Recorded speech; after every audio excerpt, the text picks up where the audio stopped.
एक बार की बात है। एक कौवा एक पेड़ पर बैठा हुआ था और वो कौवा बहुत ही उदास और परेशान था। वो उस पेड़ पर बैठकर रो रहा था। पेड़ के नीचे एक बुजुर्ग बैठे हुए थे। जब उन्होंने उस कौवे को देखा तो उससे पूछा कि तू रो क्यों रहा है।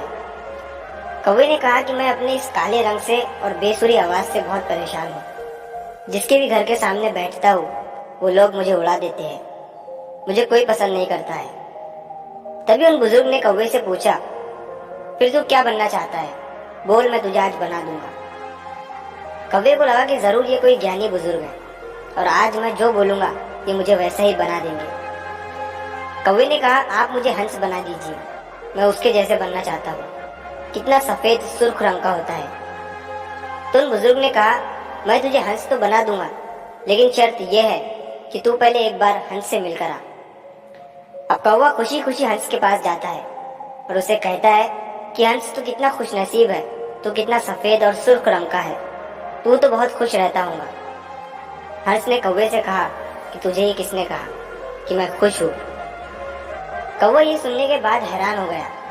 हंस ने कौवे से कहा, ये सफेद कलर भी कोई कलर है? जब पानी में तैरता हूँ तो इस सफेद कलर की वजह से दूर से किसी को नजर भी नहीं आता हूँ।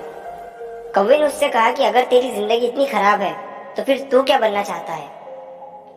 हंस ने कहा, अगर मुझे मौका मिले तो मैं मिट्टू की तरह बनना चाहता हूँ। कितना मस्त हरे कलर का होता है, ऊपर से उसकी चोंच लाल कलर की होती है और वो सभी से बातें करता है। अब कौवा और हंस दोनों भी मिट्टू को ढूंढने निकले। 3-4 चक्कर लगाने के बाद उन्होंने मिट्टू को एक पेड़ पर बैठा हुआ देखा। ये दोनों भी उसके पास गए और उसे कहने लगे कि मिट्टू भाई, तेरी जिंदगी तो मस्त है यार, तू अपनी जिंदगी में बहुत खुश रहता होगा। मिट्टू ने उन दोनों से कहा, तुम्हें ये किसने कहा कि मैं अपनी जिंदगी में खुश रहता हूँ? कौवे ने कहा, अब तुझे क्या प्रॉब्लम है? मिट्टू ने कहा, ये भी कोई रंग है, हरा कलर? पेड़ों के कलर में मिल जाता हूँ। तुमने 3 चक्कर लगाया मुझे ढूंढने के लिए, मैं तुम्हें इन पेड़ों के बीच में नहीं दिखा। अब कौवे ने उससे कहा, फिर तू किसके जैसा बनना चाहता है? तो मिट्टू ने कहा कि अगर मुझे मौका मिले तो मैं मोर की तरह बनना चाहूंगा, रंग बिरंगा खूबसूरत पर वाला।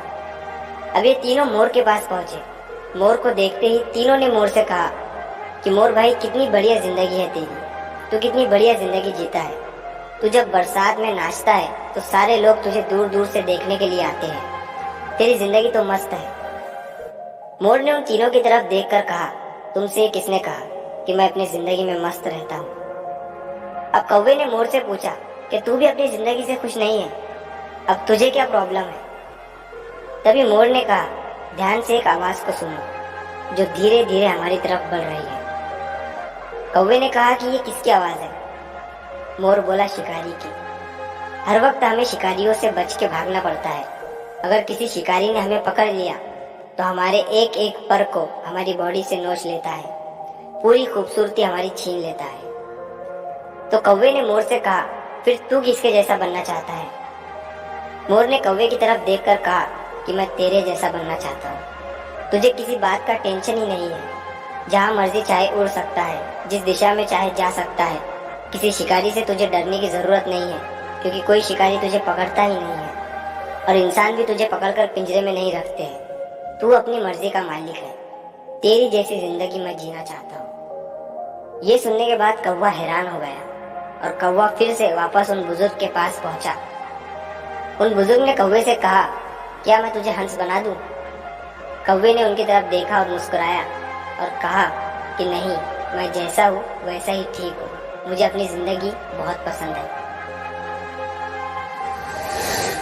दोस्तों, इस कहानी से हमें ये सीख मिलती है कि अपने आप को कभी भी किसी दूसरे से कंपेयर मत करो, क्योंकि इस पूरी दुनिया में आपका रोल आपसे बेहतर कोई नहीं निभा सकता है। दोस्तों, सूरज और चांद के बीच में कभी कंपैरिजन नहीं होता, क्योंकि दोनों भी अपने अपने समय पर चमकते हैं। और जब आप किसी दूसरे इंसान से अपने आप को कंपेयर करते हो तो यकीन मानो आप अपने आप को ही इंसल्ट करते हो। तो don't compare yourself to anyone. तो अगर आप इस कहानी को और भी लोगों तक पहुंचाना चाहते हो तो इस वीडियो को लाइक करो, ताकि YouTube इस वीडियो को और भी लोगों तक पहुंचाए। और अगर कहानी अच्छी लगी हो तो हमारे चैनल को सब्सक्राइब जरूर करिए। मिलता हूँ मैं अगली बार इसी तरह की कहानी के साथ। तो सब्र करो, शुक्र करो और जिंदगी में आगे बढ़ा।